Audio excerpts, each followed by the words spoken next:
তোমরা যারা কল্যাণ ইউনিভার্সিটির আন্ডারে বিভিন্ন কলেজগুলোতে এই বছর নতুন 4th সেমিস্টারের পরীক্ষা দেবে এবং তোমাদের শিক্ষাবিজ্ঞান মেজর যাদের যাদের পেপারটি রয়েছে, তোমাদের শিক্ষাবিজ্ঞান মেজরের কিন্তু এই বছর দুটো পেপার পড়তে হবে। এর আগের ভিডিওতে তোমাদের যে চতুর্থ পেপারটা রয়েছে সেই পেপারের ওপর বড় প্রশ্ন ও উত্তর আলোচনা করা হয়েছে। আজকের এই ভিডিওতে তোমাদের পঞ্চম পেপারের ওপর গুরুত্বপূর্ণ বড় প্রশ্ন ও উত্তর আলোচনা করা হবে। তো তোমরা ভিডিওটা শেষ পর্যন্ত দেখতে থাকো। আর যারা বিভিন্ন বিষয়ের পেইড নোট সংগ্রহ করতে চাইছো, তোমরা স্ক্রিনে দেওয়া নম্বরে যোগাযোগ করতে পারো। আর তোমরা যদি মনে করো এই বিষয়টির অর্থাৎ এডুকেশনের 4th আর 5th পেপারের পেইড নোট সংগ্রহ করতে চাও, তোমরা স্ক্রিনে দেওয়া নম্বরে যোগাযোগ করো। তোমরা সমস্ত 2 নম্বর, 5 নম্বর, 10 নম্বরের প্রশ্নের উত্তর সহ পেইড পিডিএফ পেয়ে যাবে। প্রথম প্রশ্ন দেখো, অন্তর্ভুক্তিমূলক শিক্ষার নীতিগুলি আলোচনা করো। প্রত্যেকটা প্রশ্ন ভীষণ গুরুত্বপূর্ণ, যেগুলো এই পিডিএফের মধ্যে রয়েছে। আর তোমরা যারা এই পিডিএফ কপিটা সংগ্রহ করতে চাইছো, তো সেক্ষেত্রে তোমরা স্ক্রিনে দেওয়া নম্বরে 200 টাকা পেমেন্ট করে হোয়াটসঅ্যাপে তার স্ক্রিনশট পাঠাও, তোমাদের এই পেইড পিডিএফ কপিটি পাঠিয়ে দেওয়া হবে। পরবর্তী প্রশ্ন, অন্তর্ভুক্তিকরণের বাধাসমূহ আলোচনা করো। তোমরা এর মধ্যেই কিন্তু সমস্ত ছোট প্রশ্ন, বড় প্রশ্ন উত্তর সহ পেয়ে যাবে। আর 4th পেপার, 5th পেপার দুটোরই কিন্তু মেজর পেপার পেয়ে যাবে, মাইনর পেপার পেয়ে যাবে। তো এগুলোর জন্য কিন্তু তোমরা স্ক্রিনে দেওয়া নম্বরে যোগাযোগ করতে পারো। পরবর্তী প্রশ্ন, অন্তর্ভুক্তিমূলক শিক্ষার উদ্দেশ্যগুলি আলোচনা করো।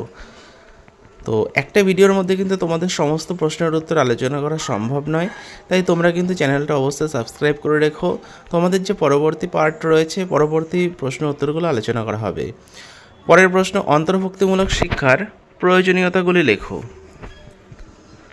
তো এখান থেকে কিন্তু তোমরা অনেক ছোট প্রশ্নও পাবে, তাই এগুলো কিন্তু খুব ভালো করে পড়বে।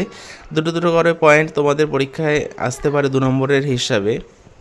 পরবর্তী প্রশ্ন দেখো, অন্তর্ভুক্তিমূলক বিদ্যালয় গঠনের প্রয়োজনীয় উপাদানগুলি বর্ণনা করো। পরবর্তী প্রশ্ন কি রয়েছে দেখে নাও। অন্তর্ভুক্তিমূলক শিক্ষার প্রকৃতি বা বৈশিষ্ট্য আলোচনা করো। তো তোমরা যারা এই পেইড পিডিএফ নোট সংগ্রহ করবে, তোমরা স্ক্রিনে দেওয়া নম্বরে 200 টাকা পেমেন্ট করে হোয়াটসঅ্যাপে তার স্ক্রিনশট পাঠাও, তোমাদের পেইড পিডিএফ কপিটি পাঠিয়ে দেওয়া হবে। আর যাদের পক্ষে এই পেইড পিডিএফ কপি সংগ্রহ করা সম্ভব নয়, তোমরা এগুলো খাতায় লিখে মুখস্থ করতে থাকো। তোমাদের পরীক্ষার এখন অনেকটাই সময় রয়েছে, তোমরা কিন্তু অনেকটা সময় পাচ্ছ এগুলো পড়ার জন্য। পরবর্তী প্রশ্ন দেখো, বহির্ভূতকরণ বলতে কী বোঝো? সামাজিক বহির্ভূতকরণের কারণগুলি কী কী? তো তোমাদের যাতে পড়ার সুবিধা হয়, এই জন্য অনেক আগেই তোমাদের সঙ্গে এই নোটসগুলো শেয়ার করা হচ্ছে, কারণ সবার পক্ষে কিন্তু পিডিএফ ক্রয় করা সম্ভব নয়।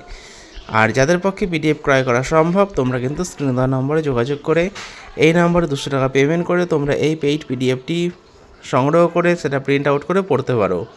পরবর্তী প্রশ্ন দেখো, অক্ষমতার প্রকারভেদগুলি আলোচনা করো। তো এর আগে কিন্তু চতুর্থ পেপারের গুরুত্বপূর্ণ বড় প্রশ্ন উত্তর আলোচনা করেছি। তো তোমরা যারা দেখোনি, তোমরা 4th semester NEP playlist check করলে সেই প্রশ্নের উত্তরগুলো কিন্তু তোমরা পেয়ে যাবে।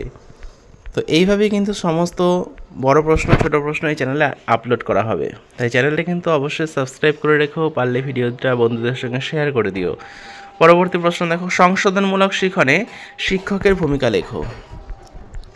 তো এই ভিডিওতে তোমাদের 11টা প্রশ্ন আলোচনা করছি। পরবর্তী ভিডিওতে যে বাকি বড় প্রশ্নগুলো রয়েছে সেগুলোও কিন্তু আলোচনা করব। পরেরটা দেখো, প্রতিকারমূলক শিক্ষার অর্থ ও প্রকৃতি আলোচনা করো। এই শিক্ষার গুরুত্বপূর্ণ প্রয়োজনীয়তাগুলি লেখো। তো যদি ভিডিওটা ভালো লাগে, ভিডিওটা অবশ্যই লাইক করো। চ্যানেলে নতুন হলে চ্যানেলটা সাবস্ক্রাইব করে রাখো এরকম ভিডিও পাওয়ার জন্য। আর পারলে ভিডিওটা বন্ধুদের সঙ্গে শেয়ার করে দিও। আর যারা পেইড নোট সংগ্রহ করতে চাইছো, তোমরা স্ক্রিনে দেওয়া নম্বরে যোগাযোগ করো। তো ভিডিওটা শেষ পর্যন্ত দেখার জন্য তোমাদের অসংখ্য ধন্যবাদ।